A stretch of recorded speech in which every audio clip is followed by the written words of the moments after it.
мојот апел како председател на Комисијата за одбрана и безбедност е тоа да им веруваме на институциите, да дозволиме институциите да си ја завршат собствената работа, тоа се Министерството за внатрешни работи и обвинителството. Знаеме дека имаме првични соопштенија од страна на Министерството за внатрешни работи за дека се превземени сите оперативно-технички активности и мерки кои што се во надлежност на Министерството за внатрешни работи. Очекувам дека Министерството за внатрешни работи во најбрз временски период ќе ни даде точна информација за се она кое што се случувало и дека во најбрз временски период ќе биде расчистен случајот кој што се случи вчера.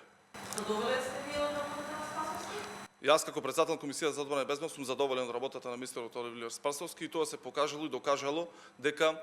имаме подобрување на откривачката дејност во делот на криминалистичката полиција, односно она кој што работи делот секторот во Бирото за јавна безбедност во делот на криминалистичкото откривање и докажување на кривичните дела и она кое што е факт и податок и тоа го покажува анализата, тоа е дека во последниве 2 месеци во споредба со претходната година, јануари-февруари, дека имаме 35% повисок процент на откривање и докажување на сторени кривични дела, односно намалување на процентот на сторени кривични дела. Така да, уште еднаш апелирам сите буквално да работиме во интерес на тоа што значи да им дадеме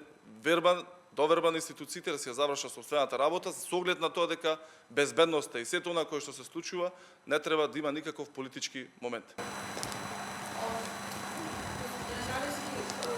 Кои ќе бидат сега во наредниот период приоритетните закони после обезбедување, како што викате вие, поставено мнозинство? Дали тоа ќе бидат постари закони дискутирани подолго време во собранието или има иницијативи? Она кое што е апел од наша страна како пратеничка група на Социјалдемократскиот сојуз на Македонија, мнозинството и целта на окрупнување на мнозинството во собранието во правец на тоа да се деблокираат сите оние закони кои што подолг временски период се блокирани тука во собранието и кои што се во интерес на граѓаните. Знаете ние дека се соочуваме цело време со некаква си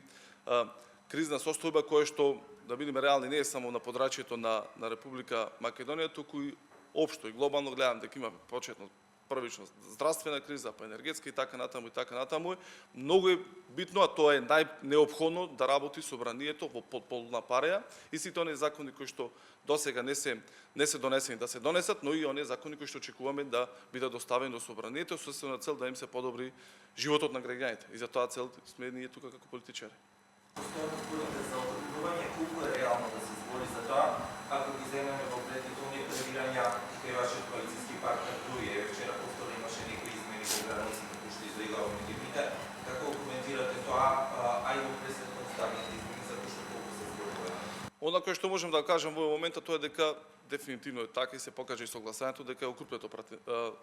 мнозинството во собранието и дека собранието продолжува да работи непрекинато да ги носи оние закони кои што се во интерес на граѓаните. Случувањата во политичката партија ДУИ, навистина јас не можам да ги